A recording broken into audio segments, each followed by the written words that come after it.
9:30 and time for us to open today's stage 1 hearing session, which is matter 3. Can everybody hear? Yeah, we seem to have had success with the sound so far this week, so hopefully it'll continue. Secondly, can you please ensure that if you've got a mobile phone, you turn it on to silent or do not disturb, and the same with any other things like laptops and etc. We've got a lot of people in the room today, so the quieter the background noise is, the better. So for those of you, if this is your first day, I'm Louise Crosby and I've got Miss Dillon sat next to me. The hearing sessions, as you're probably aware, are being filmed. Does anybody object to being filmed before we start? No? Okay, good. Nobody's camera shy. As you're probably aware, there's no formal COVID restrictions in place at the present time. Numbers do seem to be rising from what we read in the press, so we'd ask you to be respectful of people. It is quite tight for space today, so it's probably sat closer to people than you maybe would like to be, but unfortunately that's the only way we could fit everybody in. There are hand sanitisers spread around the desk, so feel free to use those, and there are some in public areas as well. If you want to wear a mask, if that makes you feel more comfortable, then that's absolutely fine. If you can just make sure it doesn't restrict your ability for us to hear you too much when you're speaking. Signage for the toilets is in the corridor, you've probably all found it already, and the lifts at the top of the stairs as well, you've probably seen that. We're not expecting a fire drill today. We had an unexpected one yesterday. Fortunately, it was a false alarm. It did go on for a little while and was a little bit disruptive. I think Mr. Reid, every time Mr. Reid spoke, it seemed to go off, but hopefully we won't be interrupted by that today. If it does continue to go off, and it's clearly the real thing, it was obvious yesterday it was just a false alarm, then you leave following the green arrows down the stairs. It's fairly straightforward and into the car park. In terms of breaks and refreshments, we've been advised that it's not permissible to consume food and drink that you've bought yourself on the premises, so unfortunately you'll need to leave the premises to do that. The council have kindly provided tea and coffee in the breaks, and they're down towards the end where the bar is. So, we wish to emphasise that the hearing sessions are not an opportunity for participants to introduce new points that were not included in the responses to the council's consultation last year.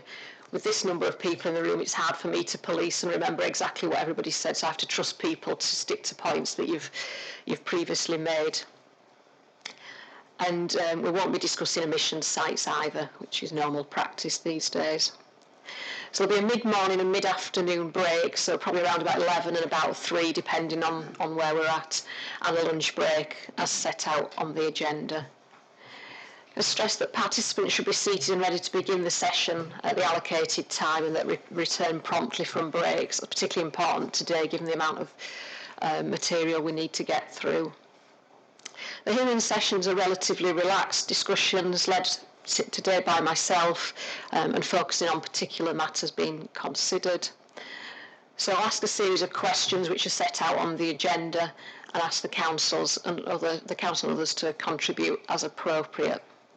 So everybody participating will be given an adequate opportunity to speak if they wish to do so. Because of the numbers here today, we're very much on the limit of how many people we can manage in one hearing session. But I prefer to have one big session than to try and split it into 2 sessions where you're discussing the same matters twice and people might hear slightly different response from the council, etc. So this was felt to be the best way to do it. So unfortunately, you need to be patient and don't repeat points that other people have said. So if we've got a point that's been made and the council have responded, whether it's made once or 20 times, then it carries the same weight. And we've also read your statements as well. On other days, what's happened and what tends to happen at hearings is it's more of a round-table discussion with people going back and forth and discussing things. With this number of people, we can't do that. How I intend to do it today, and it seems to work when I've had large numbers in the past, is that rather than on each question people putting their nameplates up and me trying to work out who put the nameplate up next and who wants to come in, I'll do a sort of sweep around the tables and allow you to speak if you want to. It doesn't mean you have to speak, but as I go around, if you want to speak on that particular question, then I'll bring you in and then I'll get the councillor to respond either to particular points or a group of points, depending. But there won't be opportunity to go back and forth between individual representatives and the council today. So it's important that you say all you want to say when it comes to your turn on particular questions. And then, so we'll allow people to speak and then move on to the next person. It's also quite difficult to see people's nameplates today, so as we go around it might be that you have to wave the arm in the air or whatever, and so that I can see your nameplate. So as set out on the agenda, we're dealing with questions 3 to 10 on the agenda this morning, which is principally around SP2. That seemed to be the best way to split it. That helped reduce the numbers at each session down a little bit to more manageable amounts, and then the remainder of the agenda we'll deal with this afternoon. It may not break neatly at lunchtime. It's the best guesstimate of how long it's going to take to deal with each matter. So if SP2 we haven't resolved everything this morning, it will carry on after the lunch break, and we'll just have to assess things out how they are at the end of the day if we've still got matters hanging over. So we're aware that some participants may not be used to this type of events, but please be assured that everyone will be able to contribute and make their case today. Because of the size of the room and the fact that the sessions are being recorded, it's really important that you use microphones to speak so that everybody can hear, and the sound for the recording goes through the microphone. It's also important, again, because of the number of people and people that might be listening in outside, is that you say your name when you start to speak, so it's clear who it is that's speaking. We haven't got microphones for everybody. If we have too many, apparently you get some sort of horrible sound back and things, feedback, sorry. So you might need to sort of move them along a little bit if particular people want to speak. When you do that, apparently don't pick them up by the stalk because they snap off and break, so you need to get hold of the whole unit and pick it up. Let's see what else we need to cover. Yeah, the microphones are quite sensitive, so if you make sure when you finish speaking, if you switch it off, or particularly in between sessions or in breaks, if you're having private conversations between each other, then make sure it's switched off so that everybody doesn't hear. I think that's covered everything. Is there any questions before Mr. Reid? Yes, there is something I wanted to raise. It concerns something that happened yesterday. Can I just return to it very briefly? Yes. It's the question of a record of any of the discussions that were had in relation to some of the issues that arose in respect of the duty to cooperate. And you'll remember, Mrs. Crosby, that there were some 5 meetings that took place between the DTC bodies, or rather, between Shropshire and ABCA, between Reg 18 and Reg 19. 5 meetings, in fact, we recorded. And we thought about this issue overnight. Of course, next week we're going to be dealing with both housing and employment from a soundness perspective. And a large part of our case is going to revolve around the appropriateness of the approaches that have been taken by Shropshire. And the way in which they have dealt with those issues through the DTC process is fundamental to an understanding of the approaches that they've taken in a soundness perspective, from a soundness perspective, which means that the detail of the information arising in respect of those meetings, actually what was said during those meetings, becomes somewhat critical for our part. And I, of course, don't want to press upon you a request that all of the information in respect of all of the meetings that may have been had pre-Reg 18 and post-Reg 19 are given to us. I'm just after the record of the meetings in respect of those 5 meetings that we identified. That, it seems to us, is perfectly doable before the start of the hearing on Tuesday, and will give us then an opportunity to know exactly the sort of case that we're having to meet. Otherwise, we may be prejudiced in terms of the things that we can say on Tuesday, and to our disadvantage. Okay, I'll ask the council. If you don't know the answer now, we can come back to it in a break, if that's more. We don't know the answer now, but we weren't the record keepers at the meetings. There were meetings, as you know, of ABCA. Yeah. And if Shropshire Council were the minute takers, we would have the minutes, but we weren't. So you need to be able to try and find that out. And so if we can find that out by lunchtime today, that would be helpful. Well, we'll do our best. Yeah, do your best. But we're here. Yes, exactly. And it's important then that if they're made available to Mr. Reid and ourselves, that they go on the examination website so everybody has the benefit of them for next week's session. But we'll see what we can do. Yes. It's fair to note, I think, that the relevant players were in the room yesterday, so it couldn't, we think, be that difficult to actually make contact with them to get those minutes. Okay, so we've passed the request on. We need to get on with today's business. Yeah, of course. Okay, thank you.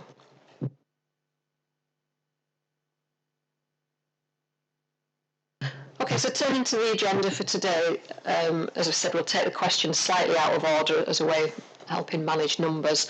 So we're dealing first with question 3, which is the basis for the overall spatial strategy and broad distribution of growth set out in policy SP2, the options considered and the reasons for the chosen strategy. So it's effectively a MIQ question 4. So we considered that quite a lot of this material through the on matter 1, on day 1, when we looked at the essay. There's obviously linkages with that.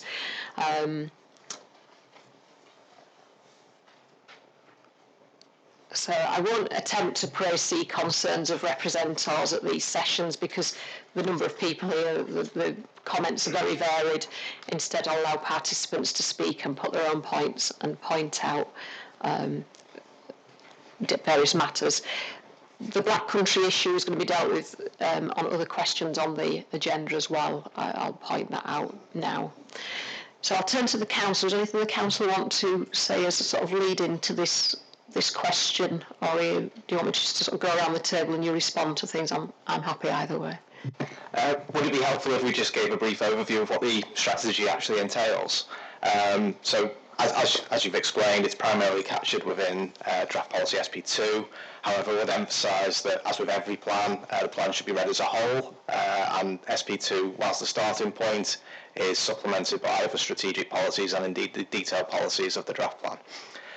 In terms of the strategy, it entails an urban focus, by which the majority of the development is directed towards urban areas. However, we are very much aware of the characteristics of Shropshire.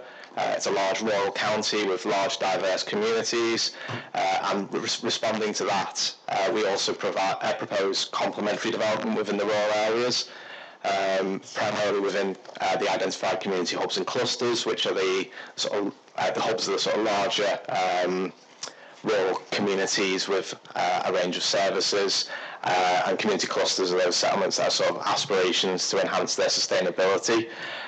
And we will also allow for sort of affordable housing and sort of local need employment, recognising the diverse needs of our communities. In terms of the justification for that, it's very much inherent in the approach. So there's a recognition that the largest settlements have the most diverse range of services and facilities and infrastructure, best able to support development. But equally, as I've already said, the nature of Shropshire is that we have a large number of rural communities, and it's important to ensure their long-term sustainability. And we feel that the strategy balances those issues effectively, results in a sustainable pattern of development, and will support the long-term sustainability of Shropshire. In terms of how the strategy was formulated, we've undertaken an iterative process to the local plan development, which is apparent in the sort of series of Regulation 18 consultations that were undertaken. At the first stage was the issues and strategic options, within which 3 broad options for the distribution of development were considered. We sort of generally called them urban focus, which was the sort of starting point for this strategy that we proposed, balanced growth, and what did we call it? And yes, and the rural rebalance. Within the subsequent preferred scale and distribution of development consultation, we identified a preferred option as being urban focus, within which various levels of development were allocated to each of the tiers of development. In summary, around 30% in Shrewsbury, around 24.5% in the principal centres, around 18% in the key centres, and around 27.5% in the rural areas. But this document also specifically recognised the potential for strategic sites to complement that mix, and that's something that we would look at as the iterative process continued. In terms of where we're at now, obviously SP2 talks about that urban focus. What we decided was appropriate, though, was rather than specifying specific rates of development within each category, we took a more flexible approach that recognised the strategy, but also recognised that there's a need for flexibility to respond to opportunities that arise. In terms of the levels of development, I think we've discussed that in the housing topic paper that we provided, which gives an indication of the levels of development to each category, which is generally comparable to that that was discussed at the preferred scale and distribution of development stage, albeit with a recognition of the level of development that's proposed within the strategic settlements resulting from subsequent stages of consultation. And yeah, I think that provides a brief summary of the process that we've undertaken. So hopefully that's some assistance. Thank you, Mr. Corden. So what I intend to do is start sort of here on this front table and work round and then go around the back table. So if on the front row, if you want to put your nameplate up, if you want to speak. Okay. So Ms. Durbin. Oh, good morning. Morning. Thank you, Inspector, for allowing Oh, you need the microphone. Oh, right. Okay, thank you. I'll say thank you again for allowing us to speak. That's very kind of you. So, the solution which Shropshire Council proposes with respect to Much Wenlock, which is a key centre, rests on a single large development to meet the 200 target set until 2038. There is no evidence that there is any support for key services such as the health centre and leisure services, or any evidence that there will be an enhancement or potential for the key employment area of tourism. In fact, quite the opposite. A diminishment of services is more likely. Further to this, I would ask Shropshire Council why are neighbourhood plans seemingly being ignored? The NPPF paragraph 66 on neighbourhood planning says that the neighbourhood planning area requirement figures should, in brackets, reflect the strategy for the pattern and scale of development. And Much Wenlock Neighbourhood Plan talks about developments being sympathetic in size and scale to the town, which actually is, at the moment, 1,300 or so dwellings. So it's a small town. So Shropshire Council's only reason, it seems, is to reflect government guidance on neighbourhood planning for partial reviews. So, and the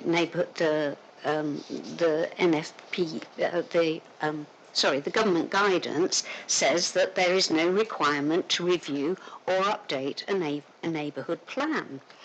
However, if policies in a neighbourhood plan may become out of date, for example, if they conflict with policies in a local plan covering the neighbourhood area that is adopted after the making of the neighbourhood plan, in such cases, the more recent planning policy applies.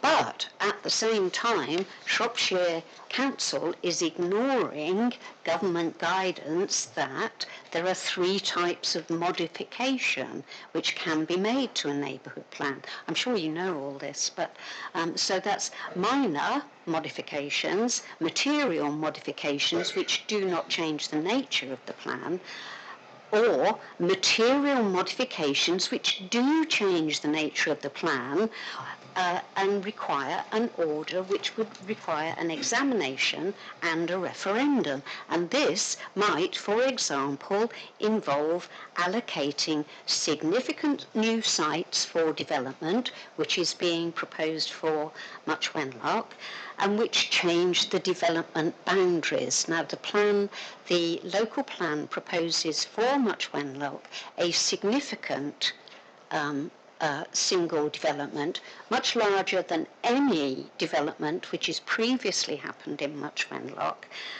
and it proposes to move the development boundary to accommodate this single site. Finally, paragraph 251 of the local plan says that there are 4 adopted neighbourhood plans. Much Wenlock neighbourhood plan was and is in line with Shropshire Council's local plan, inasmuch as it is up to the local community to allocate sites for development or not. And as I'm sure you've picked up in our submissions, that the Much Wenlock neighbourhood plan is the statutory or a statutory planning document until 2026. Thank you. Thank you. Did you want to speak as well on different points, Mr. Tyler? Are you happy? I'm sitting here rather deflated that I didn't get the opportunity in the first place to say what I wanted to say, but I was going to pass the baton to Mrs. Durbin anyway. So. Okay, so you're happy that Ms. Durbin's covered your points? Absolutely. As well? Okay, thank you. So just turn to the council. Is there anything you want to respond to? It might be helpful to touch on the point of the neighbourhood plan. There may be other people here as well today with similar concerns about neighbourhood plans. Obviously, we discussed neighbourhood planning yesterday. What I would say is obviously the local plan process, local plan review process is ongoing. It will extend the plan period to 2038, and the Much Wenlock neighbourhood plan, as you say, covers the period to 2026.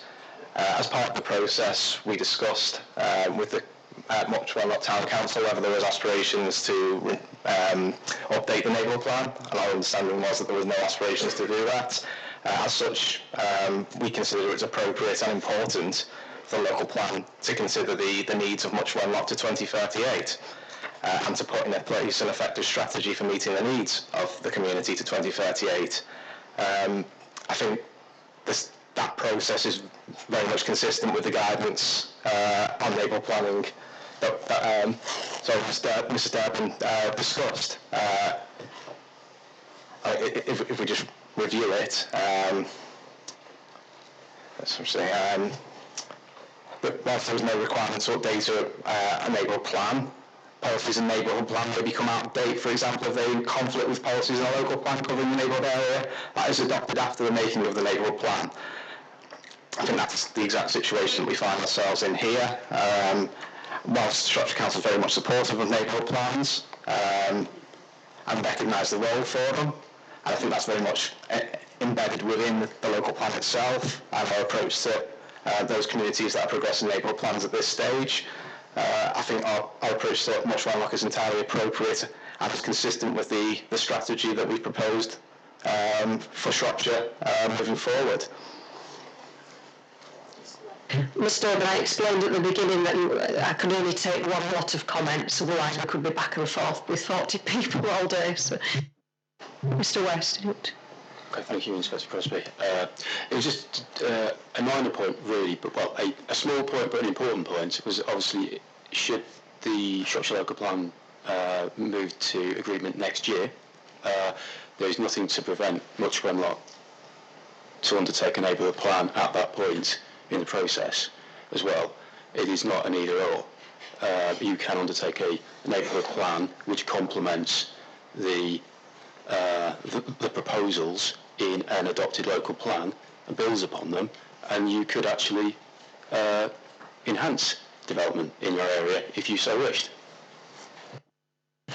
Thank you, Mr. West. I'll turn now to Mr. Deeves. Thank you, Mr. Crosby.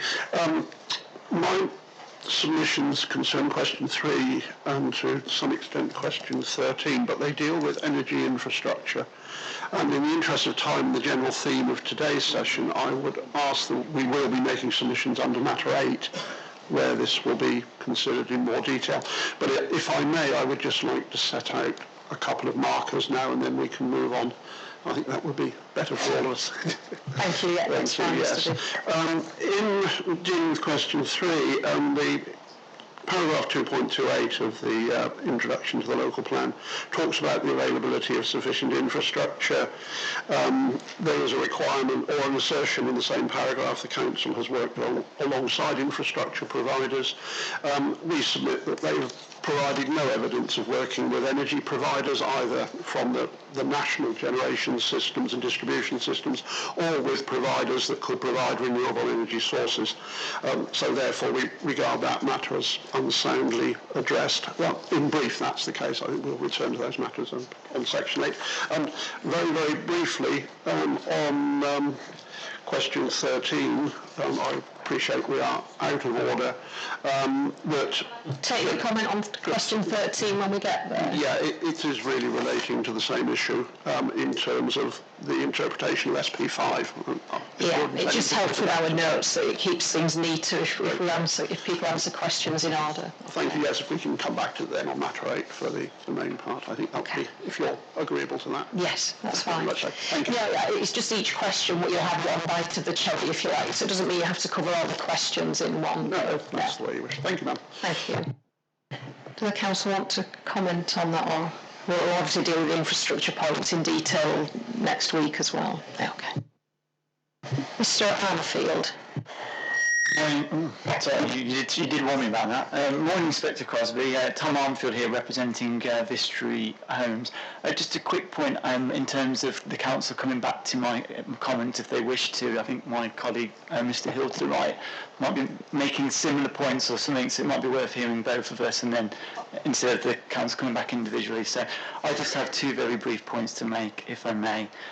First point is regarding the overall spatial strategy and growth, and that not enough growth is being directed to the key centres, in particular settlements of Albrighton and Shifnal, and I'm just going to focus on Albrighton, if I may. So in the settlement hierarchy, we're of the view that it does not reflect Albrighton's close proximity to the Black Country and its location on a high-frequency railway line into Birmingham and Wolverhampton. These are matters that should have been given greater weight in the scoring for the settlement hierarchy. Furthermore, we don't think that the spatial strategy reflects where significant employment growth is planned, both in terms of Shropshire and the wider region, and I think that's in particular reference to the M54A5 growth corridor, which includes I-54, where Jaguar Land Rover are, and RAF Cosford, which of course is an employment allocation in this plan. And just reflecting on RAF Cosford, I do note paragraph 5.15 in the draft plan, and that's at page 169.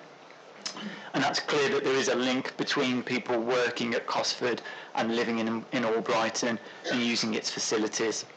In terms of, we don't think that the level of growth at Albrighton matches up to that employment growth, and there is reference in the plan, I think, to it being met perhaps through Windfall Development Albrighton, but I don't think that's sufficient given the history of Windfall Development in Albrighton, which is clear in the evidence. We don't need to go over that.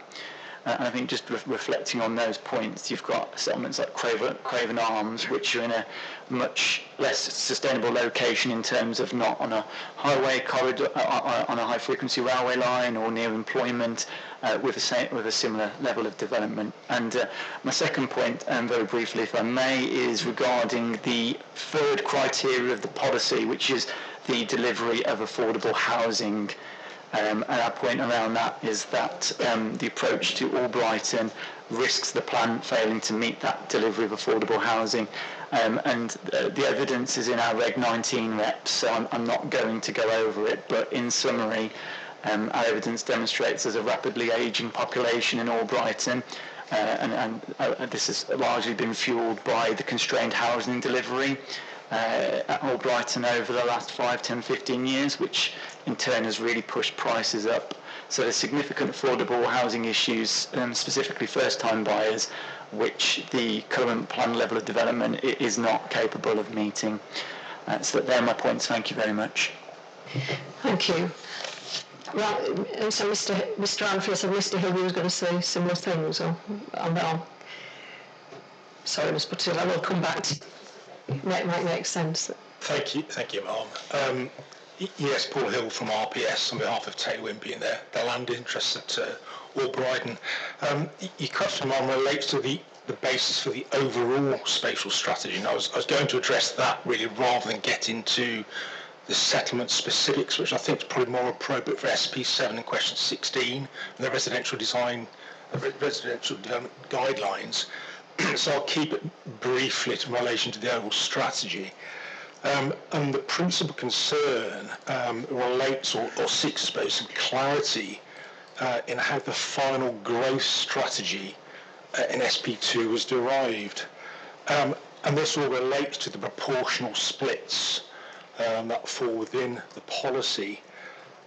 You may have seen in our matter statement, figure 1, we looked at the proportional splits from the 4 Reg 18 consultation and the final Reg 19 consultation, and reference the sources relating to those.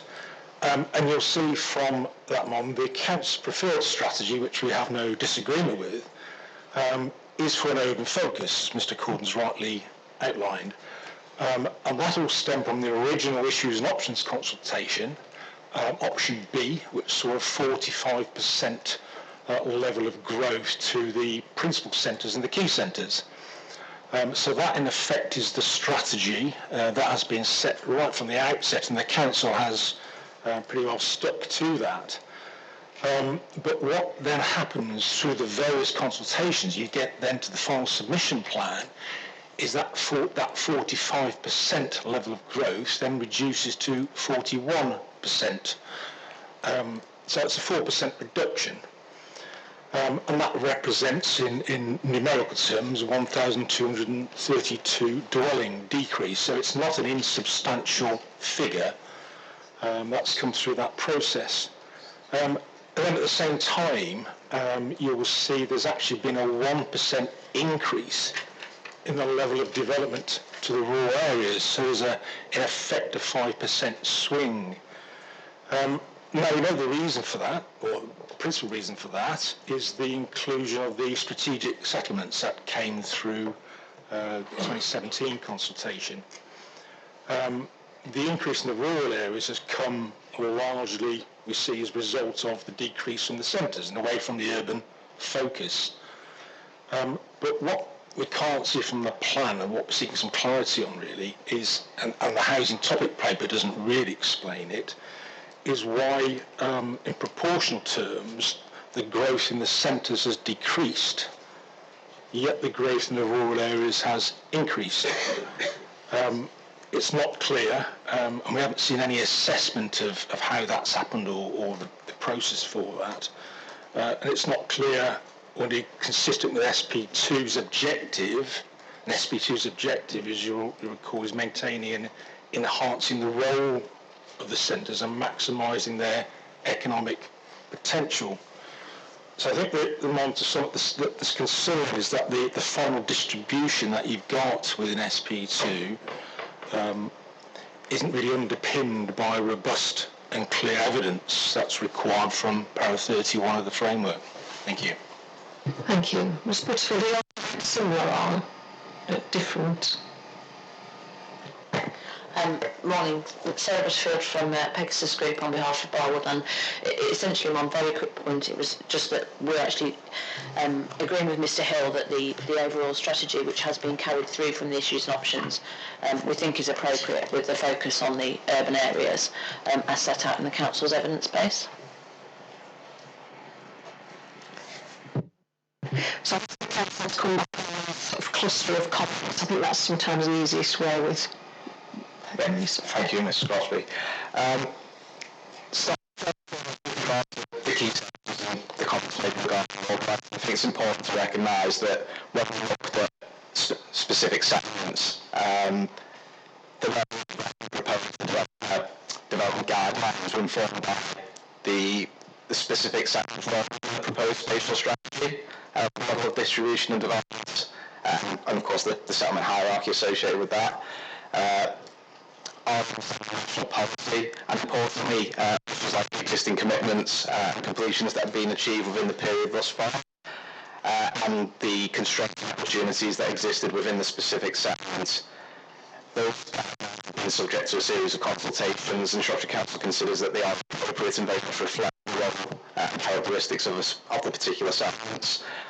In terms of growth, we feel the level of growth is appropriate. We're looking at around 500 dwellings over the period to 2038, which we consider is an appropriate balance between aspiration and ensuring deliverability of proposals for the settlement. So we consider that the approach in Albrighton is appropriate. In terms of delivery, I think that's a wider issue than really specifically about Albrighton. In terms of it's not just about the plan. The plan has a number of policies that seek to support the delivery of affordable housing, and they're DP policies that I'm sure we'll look at in more detail.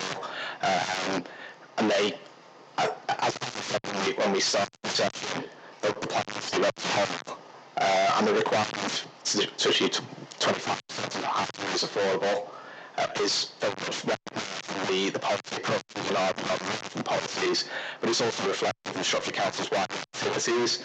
On the paper, in quite a lot of detail. I won't go through each measure individually, but Shropshire Council is very confident in seeking to deliver affordable housing. We have a enabling team who work constructively with developers and registered social landlords to facilitate delivery, and also not just about the numbers of units, but also ensure that the types of affordables provided actually align with the needs in Shropshire, both in terms of size and being adapted to the specific needs of our individuals. And I think that's very important. As I say, where the council we're very much underpinning the delivery of affordables and the right types of affordables. We also think it's demonstrating that we are delivering more exceptional development moving forward.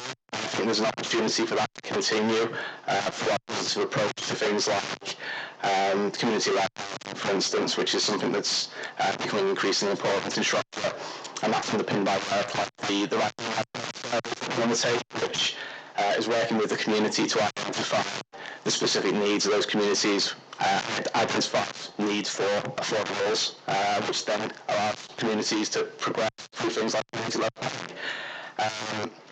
So we consider there's an effective strategy for the delivery of affordable housing in Shropshire. Mr. Hill.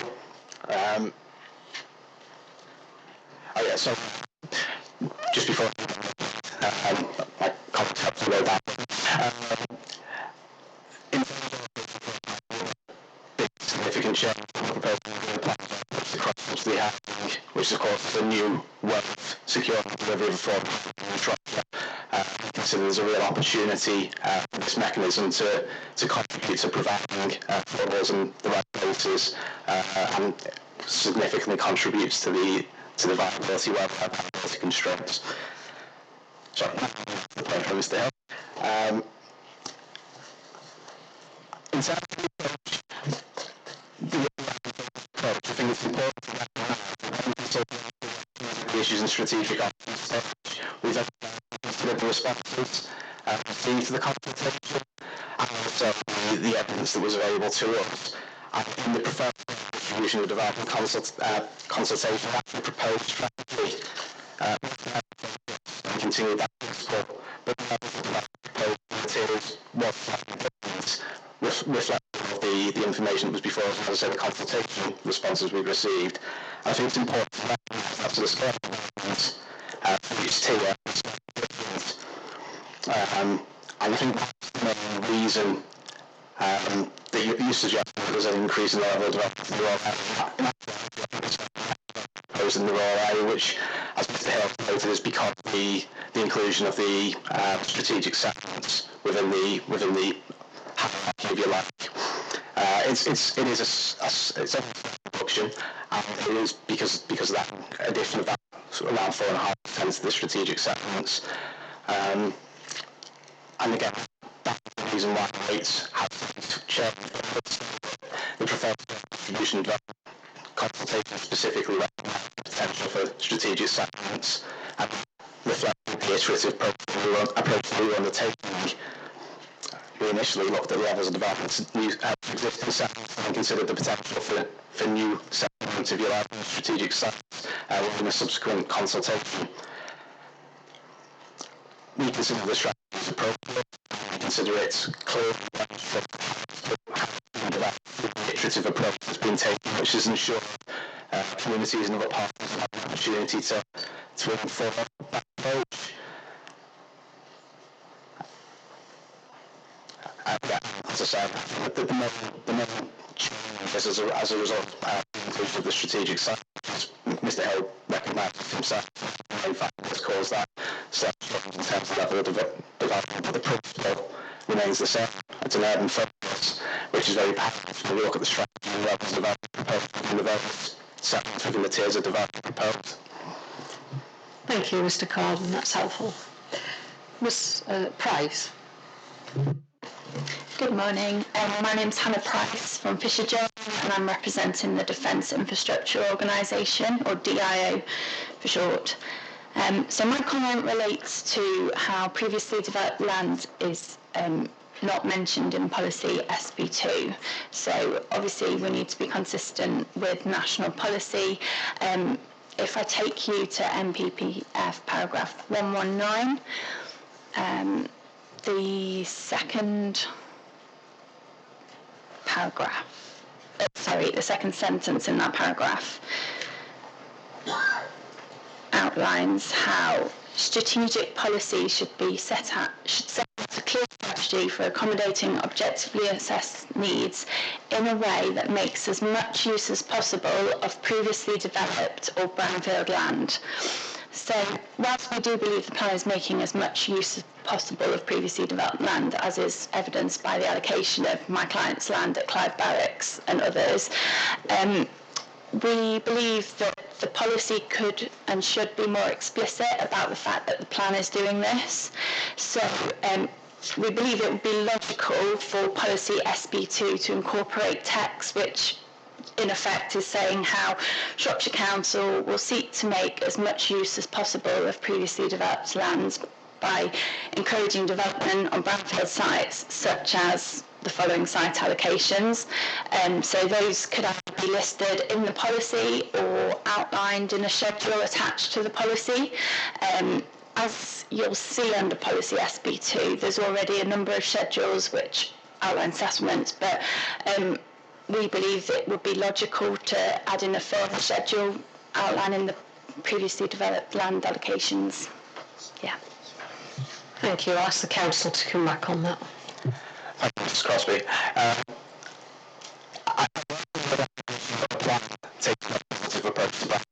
You're correct that two applications are predominantly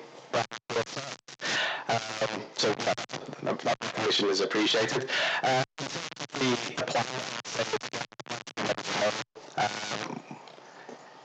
The strategic approach, I think, is very clear. It enables opportunities for background within settlements and lead the settlement policies. I think in terms of the policy of revolutionary sites, I would point to policy BP18, which addresses pollution and public amenity. Specifically states the use of previously developed brownfield land is encouraged. Proposals on state land or on land affected by contamination will be supported, subject to other plant policies where it can be established that the site can be safely and developed with no significant impact either during the construction or operational stage of development, and then it talks about various environmental considerations. So I think the plan very much recognises the role of brownfield land in delivery, and again, it's part of the for supply to contribute to achieving the growth aspirations in Shropshire. Thank you, Mr. Corden. Just moving along this, was it Mr. Young? Oh, can you just turn your thing, so I can see your name rather than your number? Mr. Handy.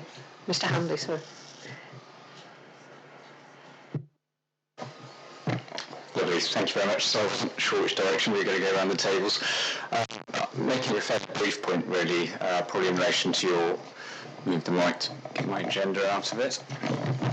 Question 5, yes, which is whether SP2... We're on question 3 at the moment. Still on that one, okay. Yeah. In that case, I will put that. Okay, so yeah, we'll do with question 3 and then 4, so to keep, as I say, it helps with my notes to keep it. Is it Mr. Young next? Yeah. Thank you very much, Madam. Christopher Young for the Stanmore Consortium. That's the Apley Estate and Stanmore Properties. In terms of the strategy, I agree entirely with Mr. Hill and others. It's claiming to be an urban focus, but it isn't. It's less than half. But it's more than just a strategy about housing, which is what we seem to be talking about a lot of the time. It's a strategy about 30,800 houses and 300 hectares of employment land. Now, the employment land is predominantly going to more urban areas, and there's an obvious reason for that. It's the sort of location where employment will be attracted. The ratio of new homes to employment is 100 homes to 1 hectare of employment land. 103 for the enthusiast, but let's just call it 100. Now, that strategy and those figures are all for other parts of this debate. But that strategy, just to give you one illustration of why that strategy, as it's shown, isn't really working, because Bridgnorth, as a principal settlement, is only receiving 37 homes per hectare of employment land. So we've got one of the largest settlements in the district, and it is receiving a very low level of housing relevant to the employment land. If it were to match the average ratio across this plan area, it would be 5,000 homes. That would be more consistent with the strategy. Added to which, you will know that as far as the policy is concerned, and paragraph in relation to this policy, paragraph 3.28 talks about the Eastern Belt, and Bridgnorth is specifically identified as the area supporting the links between Shropshire and the West Midlands region, including the M54, A5, A41, A464, A5, A454 and A458. Sound like I'm calling out bingo numbers. But that is the economic heart of this entire region. And Bridgnorth is sat a stone's throw away. So why isn't Bridgnorth receiving more? And just to understand the scale of the West Midlands region, the unmet need in Birmingham, still largely unaccounted for, is nearly 40,000 homes. The unmet need in the Black Country is nearly 30,000 homes. 70,000 homes. So, yes, Shropshire is seeking to address the standard method, but there's a huge amount of unmet need, and there's also a disparity in the way in which the strategy is seeking to do it. Why is that employment land going to Bridgnorth? Because Bridgnorth is helping to serve the industries of the West Midlands, including in particular the motor industry, of which Bridgnorth has a number of connections. So you said yesterday Shropshire isn't an island.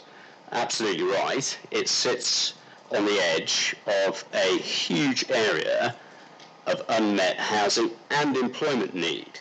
Now, I'll just make this one observation. I grew up in a town called Droitwich, which is also in the West Midlands, and it was the subject to huge expansion in the 1970s and 80s, because we didn't spend ages, or people didn't spend ages navel-gazing about how to do it. They just put all the houses in Droitwich and Redditch and Telford, and they just got on with it. And here we have a situation where huge amounts of unmet need is being largely ignored, partly because we don't have regional planning, partly because the duty to cooperate doesn't really work. But at a very, very base level, let's not have a supposed urban focus and a failure to put the right amount of houses into urban areas which are linked to employment growth, of which Shropshire is very much part of the West Midlands region. Thank you, Mr. Young. Councillor, want to address that, please? Madam, Hugh Richards. Yes. Back for advising the council. I'll let you direct us to. I'm going to suggest to my team that we don't take up time at this session talking about unmet need and so on and so forth. That's either been and gone or it's coming up. But I will ask the officers to address the point that the plan claims to be an urban focus that is not. I'd be interested to hear the response in terms of this, what's been said to be the wrong ratio, or the ratio that isn't reflective of other parts of the plan. And as Mr. Richard says, we're dealing with unmet need in other topics. Thank you. The distribution of development allows development to urban areas, which we classify as urban in the context of Shropshire. That's Shrewsbury, the principal and key centres, and the strategic sites and settlements, so 74%. We consider that to represent an urban focus.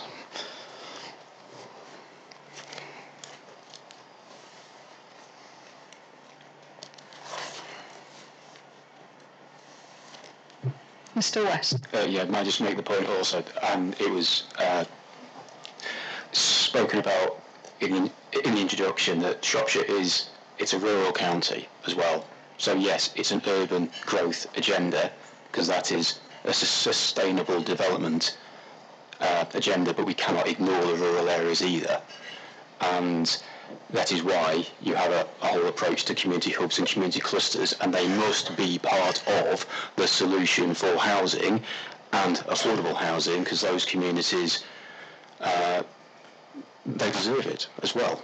They want development. Some don't, some do. And it's all part of planning effectively for the whole of the area with a strategic approach around urban growth, but you cannot ignore rural growth either for the sake of that. Yeah, I think one of the points Mr. Young was making was about mismatch, was it, in Bridge North, of more employment land than housing land. But Madam, that may be raised at the Bridge North session. If it relates to a specific,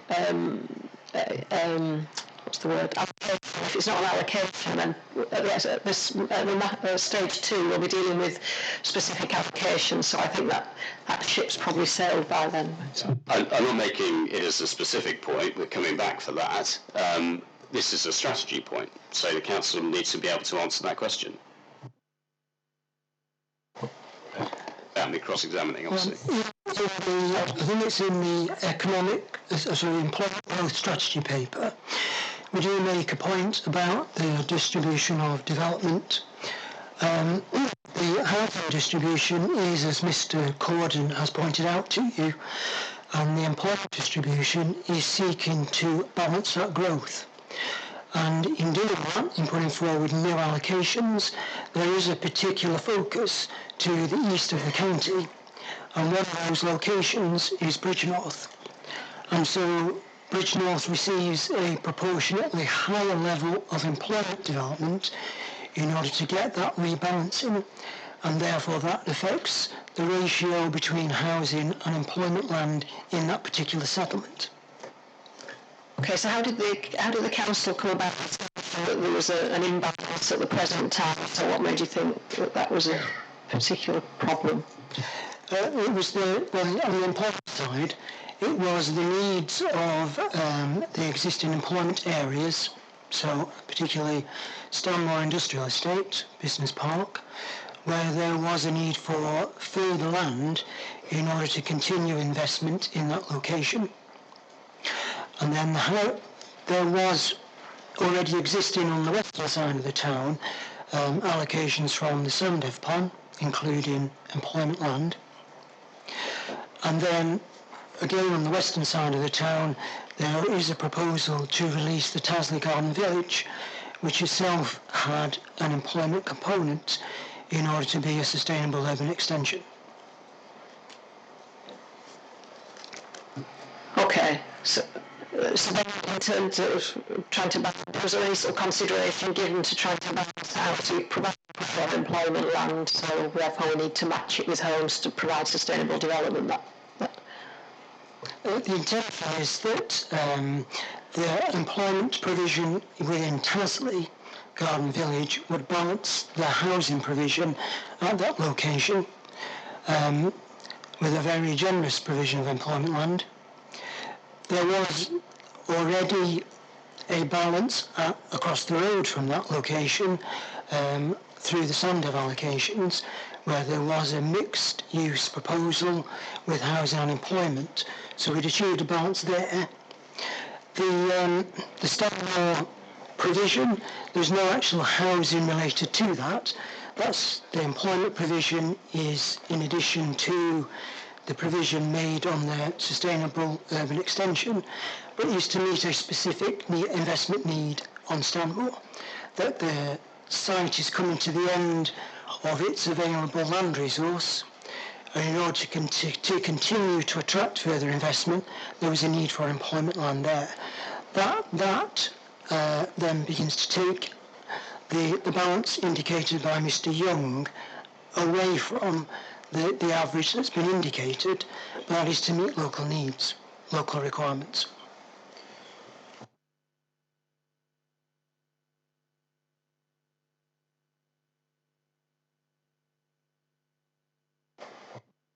Mr. West.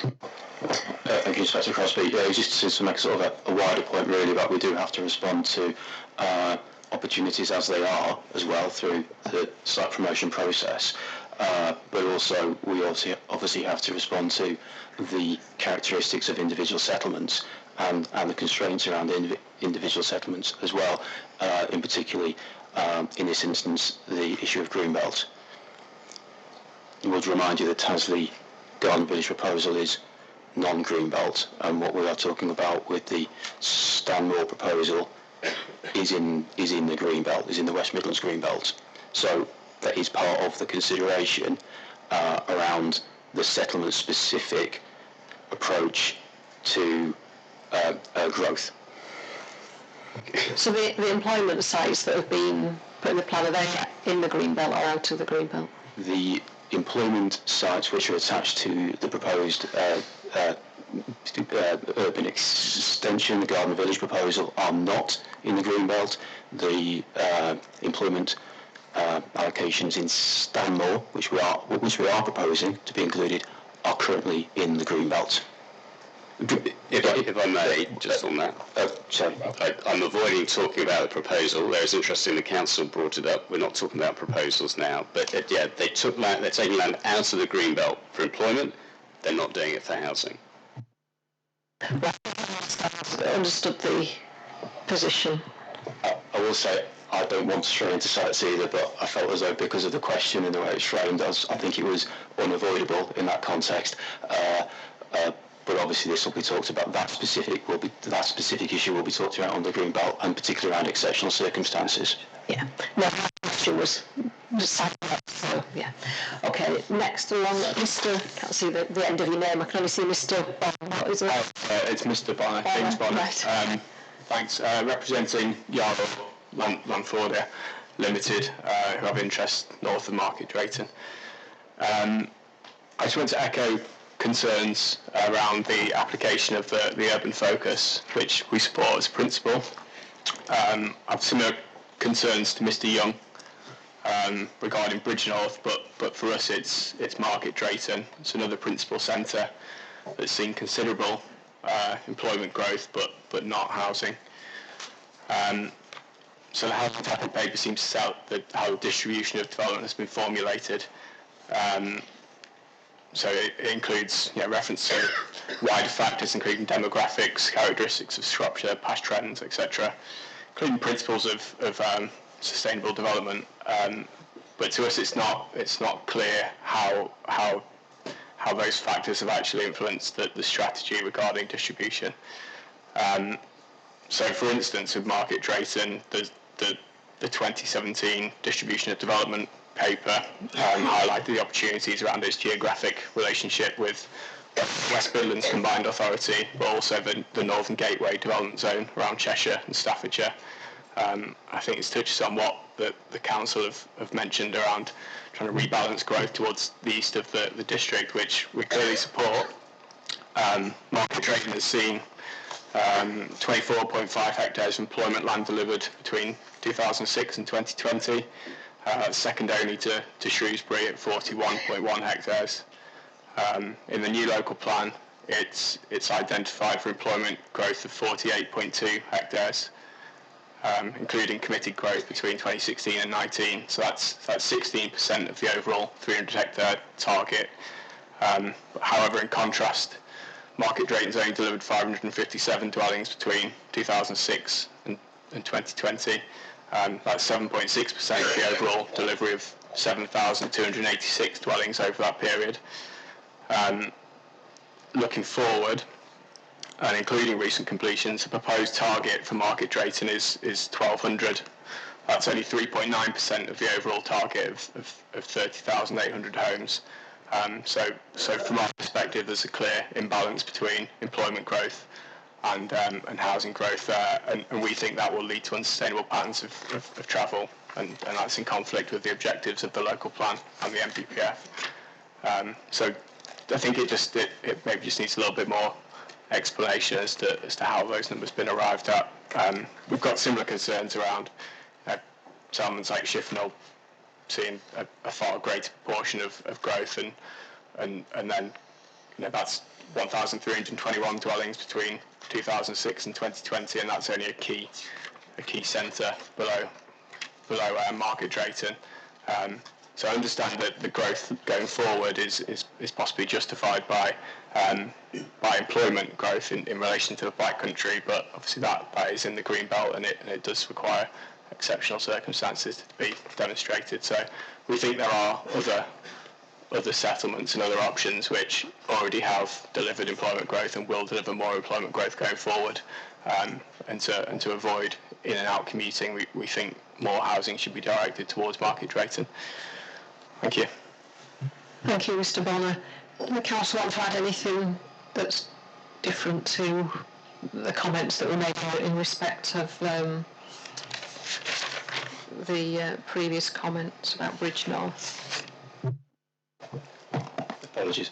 I don't think we need to come back on anything at the moment. No. Thank you. So moving along that table, is it Mr. Green next, or is there somebody else first? Yeah. Mr. Green. Thank you. My understanding is we're on overall strategy, really, rather than individual settlements. That's right. We're on question 3. Individual sites and things will be dealt with at stage 2. So this is the overall strategy. So throughout this, we had difficulty getting a feel for the overall plan and its detail, which is why we drew up our Appendix 1 for our Matter 4 statement, which is an attempt to summarise the numbers for housing and employment and to show its distribution and the element derived from Sandev, which you're going on to. So it's really a plug for that schedule, really, just as a help in getting the overview, which was done by the simple expedient of showing the revised totals from the council's updated schedules, which they tend not to show totals, which is what one needs to get the overview, really. I say we did undertake that exercise throughout each iteration of the plan in order to also to sense check some of the figures, because our experience had been that some of that detail did not always tie in. And you'll see from that schedule it does also show the approximate proposed percentage increase in houses over the planned period for each and every settlement, which highlights a point that other people have already made, that there is a wide variation in approach for the various settlements. particularly, for example, Shropshire, which has already been alluded to. The figures I've got from the right-hand side of that schedule, it does show the actual percentage distribution as within the figures presented by the council, the actual figures as against the intended figures. My summation is that the urban centres only account for 69.1% of that growth. I think in order to get to Mr. Corden's 75%, you need to bring in the strategic sites as well to get to that 75%. But nevertheless, that demonstrates that there is still a large allocation to the rural areas. So I think my point overall on that, having looked at that schedule, is that there is considerable variation amongst the individual settlements as to the proposed levels of growth. So the question for you is that variation evidenced? Therefore, is it justified? Therefore, is it sound? Thank you. Thank you, Mr. Green. Do the council want to... Mr. West, is that from before? It's happy to see what's... Do you want to make any comments? You obviously commented before about the need to balance with because the rural districts, the need for rural development as well, isn't it? Yeah, that obviously applies, and I would reiterate the point about that we do have to plan effectively for individual settlements as well here, as well as producing an overall strategy. So we do need to look at wider opportunity within those settlements and what opportunities are available and the constraints of those settlements. It's not. I think it'd be wrong to shoehorn a number around a settlement for the sake of a number. That to me is pretty poor planning. So we do have to take into account settlement-specific considerations, as we have done across the board. So I'll just make that sort of wider point about what I think is sort of specific concerns about individual settlements and balance of ratios. Thank you, Mr. West. Is it Mr. Maxfield next on the back row? I can't see because of people on the front row whether that's... Yeah, Mr. Maxfield.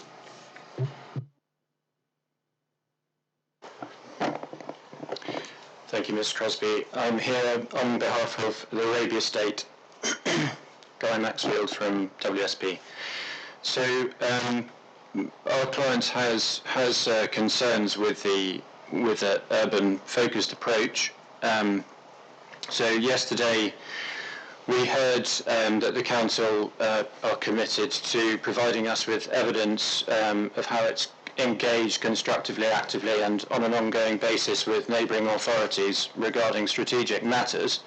And this evidence will hopefully shed some light on how strategic economic policy making has influenced the local plan, particularly those ongoing discussions with relevant authorities involved with the preparation of the West Midlands Economic Strategy, EV 11.0, and the March's Strategic Economic Growth Plan, EV 109, and how these discussions have influenced the spatial distribution of growth. What we see in the strategic economic plans, including Shropshire's own plan, economic plan, is a focus on sectors and the importance of sector clusters.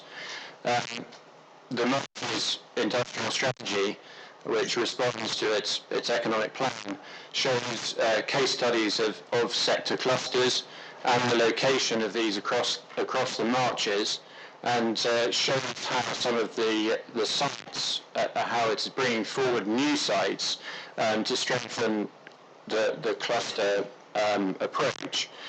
For example, if you look at page 7 of the industrial strategy, there's a reference to a new NI park that's proposed in a rural location to the south of Newport in Telford Wrekin. This is an agri-tech innovation hub with strong links to the agri-tech R&D industry located in and around Newport. What we can't find any evidence for to support the local plan is the location of priority sectors across Shropshire that have been identified in Shropshire's strategic economic policies, and then how SP2 and its proposed spatial distribution of economic development supports the priority sector growth. So without such evidence, we're concerned the Council has not properly been able to assess all available options, and in particular options to bring forward new strategically located mixed-use development underpinned by the economic growth strategy. Thank you, Mr. Maxfield. Can I ask the Council to comment like that, Mr. Cowden? Or...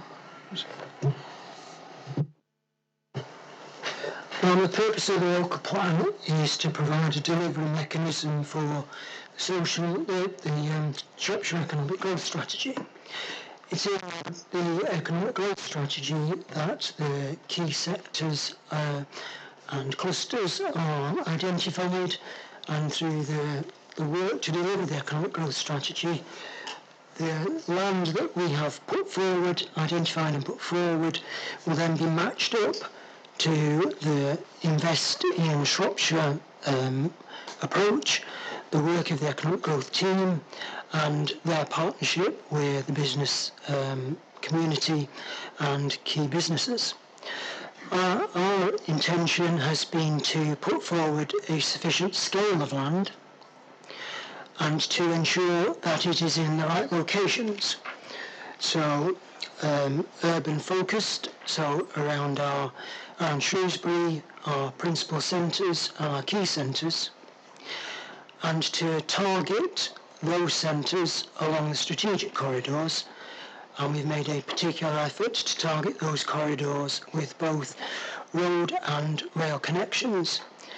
So the local plan and the economic growth strategy work hand in hand, and the delivery of the land to meet the needs will come through the work of our economic growth team.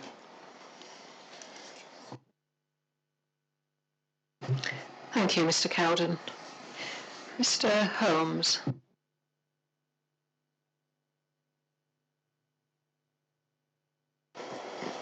Thank you, Mrs. Crosby.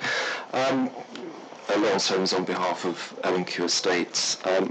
Just a sort of point really in relation to part 3 of the policy regarding affordable housing provision.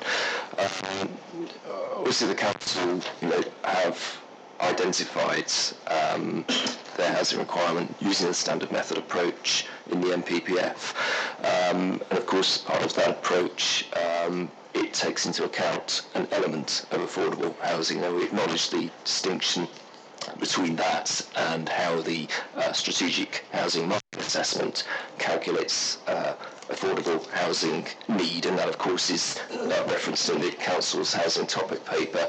But I think there's a clear disparity there in terms of what the council are aiming to deliver, which is approximately 350 affordable dwellings per year, and actually what the strategic housing market assessment says, which is 799. Now again, we acknowledge there's some difference, potentially some overlap there, but surely the remedy here is to look at that flexibility element of the policy. At the moment it's saying 3,406 dwellings. They've factored that in. Ostensibly that will include some affordable housing as well as other provisions. But I draw your attention to it because I think when we look at sort of past rates of delivery, particularly in the last 5 years, we look at the 5-year housing land supply statement, the council have in fact delivered in some respects significantly over what the existing local plan requirement is, and indeed what the new requirement would be. It's been at an average of 26%. So my point is that there's a scope here to increase that flexibility element of the policy. So the way that we do that is by increasing supply overall to to boost that affordability. I think it's within the council's gift to do that. As we know, the NPPF sets that local housing need calculation as a minimum. It allows for adjustment north of that figure for things such as affordable. Thank you. Thank you, Mr. Holmes. I think some of that probably spills a little bit into matter 4 potentially next week that we're looking at housing numbers, but I'll ask, do the council want to comment on that? So I think what Mr. Holmes is saying, you increase the number of homes overall to increase the affordable housing provision. Well, if you say we will discuss this next week. I think it's important to recognise, as Mr. Holmes did, that the standard methodology specifically includes affordable housing need because it's based on all need. The subnational household projections inherently include all forms of need, and the standard methodology also includes a specific adjustment in response to the affordability ratio for an area. Again, recognising that that's a consideration within that, so it inherently is recognised in the calculation of local housing need for Shropshire. With specific regard to the calculation in the strategic housing assessment, I think it's very much important to recognise that the assessment isn't comparable. It applies a different definition to need, and that's very much recognised in National Planning Practice guidance. And I've referred to the topic paper, which has a section specifically about affordable housing, and seeks to just explain that.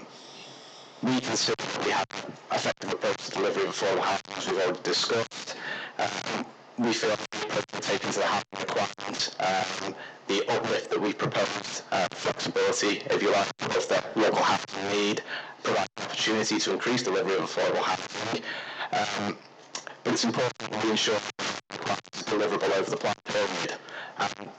Inevitably, delivery rates will fluctuate over time. And that's something we're very much aware of, and it's very apparent when we look at past trends in Shropshire.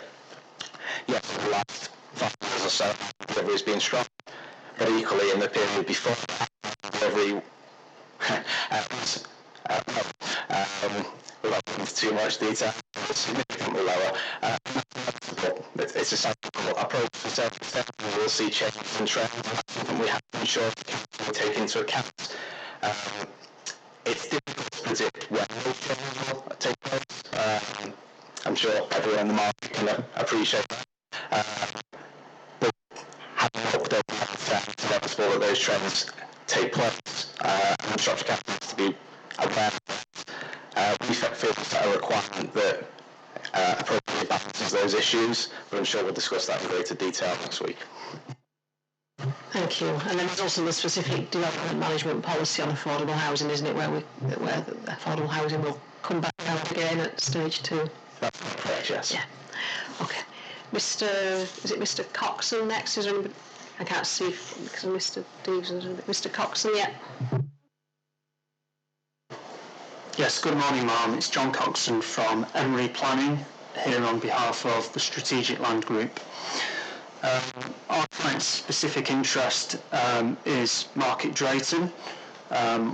We support the identification of the principal centres and Market Drayton as a principal centre, but we have 2 areas of concern. I think the first follows on from the comments of Mr. Young and Mr. Bonner, but perhaps underlines why there is an issue in terms of explaining the distribution, and that's in the evidence base. I think there's a gap when it comes to the distribution between the settlements in the tiers, and in particular for the principal centres. So the housing topic paper, which the council point to in their hearing statement, that's GC4I, and the hierarchy of settlements assessments, that's EVO 60. They kind of take you through a chronology of the consultations and point to lots of different documents and the site assessments and so on. But what you won't find, ma'am, is a document that brings the evidence together and looks at all the planning considerations and all the factors that have informed the distribution that's been arrived at. So housing need, economic growth, balancing the housing and the economic growth in the different settlements, and of course the constraints. And clearly Mr. West, these are factors that have informed the considerations. Mr. West referred to, Bridge North, well, it's Greenbelt, so that was a factor. But I don't see anywhere where in the evidence base where that's brought out and explains that. And then secondly, our concern is in relation to the quantum of development and in particular housing growth in Market Drayton.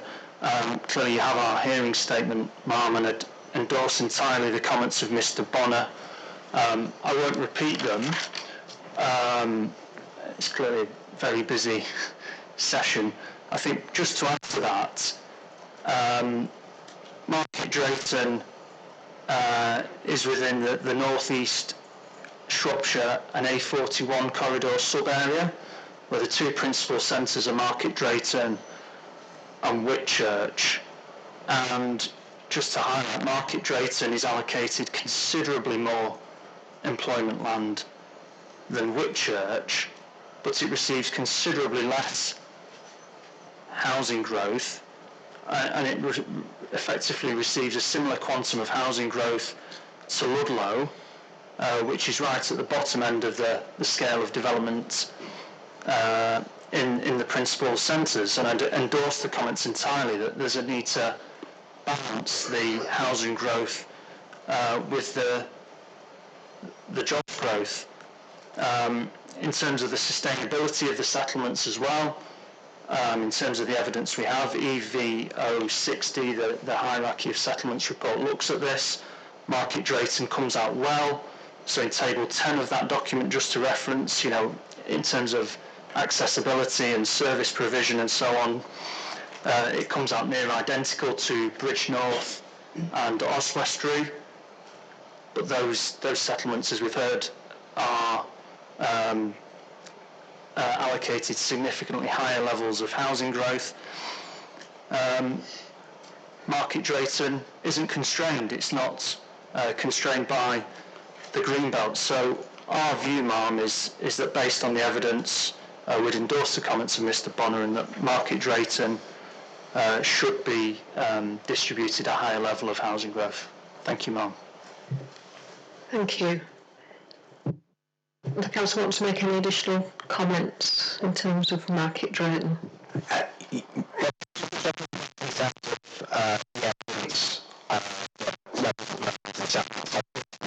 Regulation 18 consultation documents, which effectively take you on the journey that we undertook in the iterative process to the spatial strategy for the preferred regional development and preferred consultation documents in particular, the settlements, characteristics, constraints, opportunities, and identify the initial proposals in terms of levels of development, which were then subject to consultation. Obviously, we reflect the information received as part of the consultations, as well as the evidence informing proposals for specific settlements.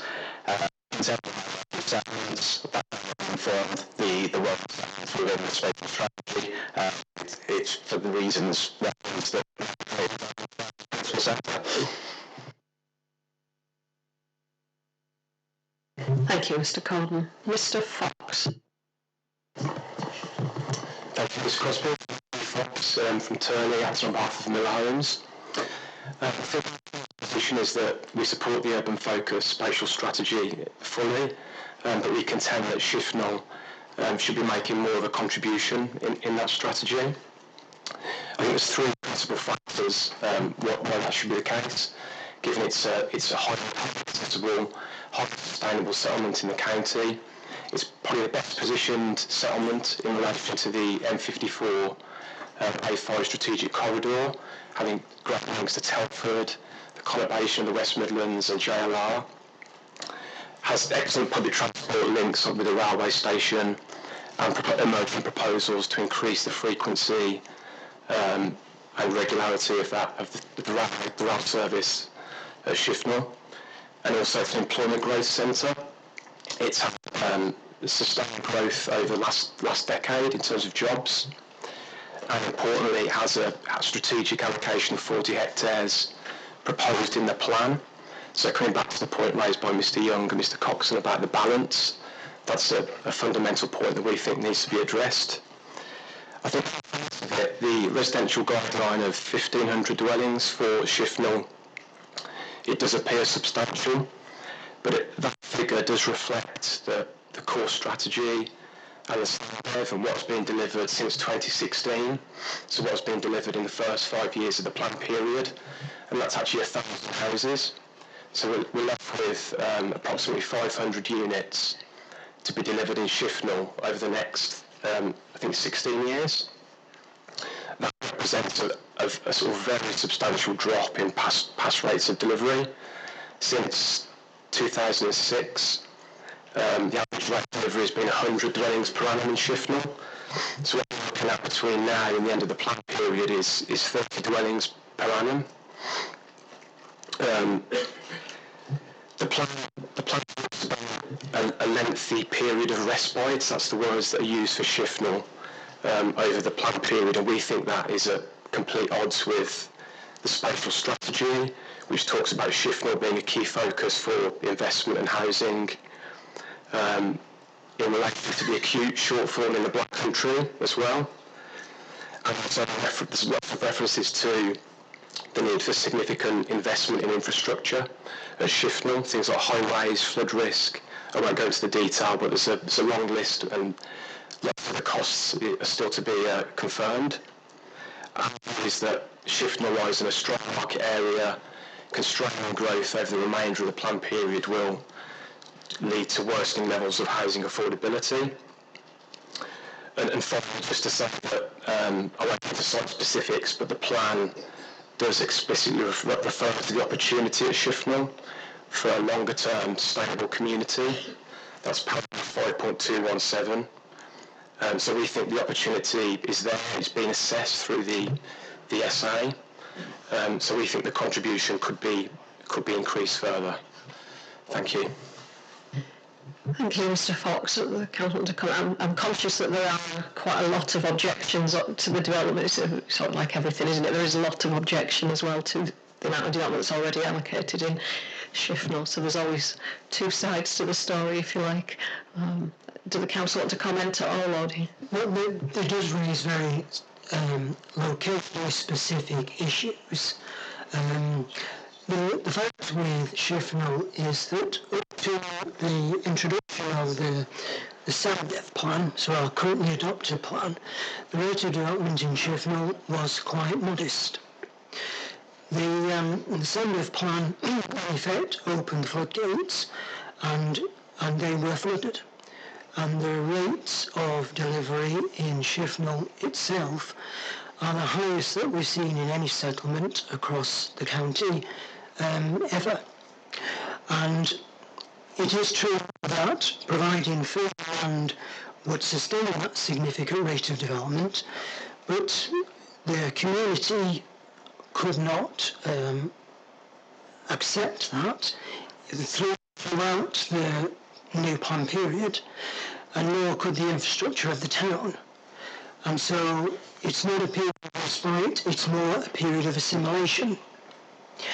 And an attempt to seek to balance out the current rapid delivery of housing and the ongoing, much slower delivery of employment opportunities.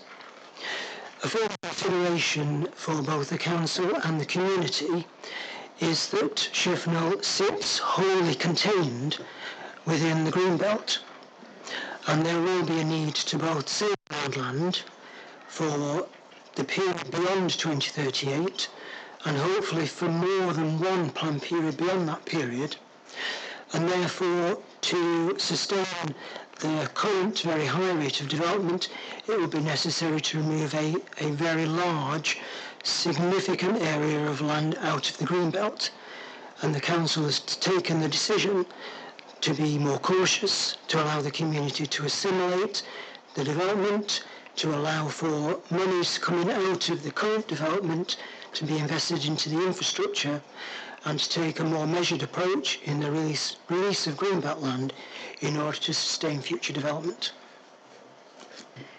Thank you. Mr. West. Yeah, it's just a minor point of clarification really on what Mr. Cowden said around the planned growth from the previous plan. What we've seen in Shifnal is effectively a reaction to a small window of opportunity a few years ago when the council did not have a 5-year housing land supply. So I would say that Shifnal was hit hard by that issue at that point, and that has subsequently led to the very substantial amount of housing growth we've seen. We've actually also seen some loss of employment land there as well on the back of the 5-year supply issue, again going back a few years but important, which has also been reflected upon when we have developed the new approach to Shifnal, which has seen an approach which has sought to deliver increased levels of employment opportunity, but to balance that, but to sort of consider that in a more reflective approach around housing. Thank you. Mr. Long, I'm seeing you want to speak, but it's 11 o'clock, it's time for the break, so we'll come back to you after the break. Is it a really quick point, or is it?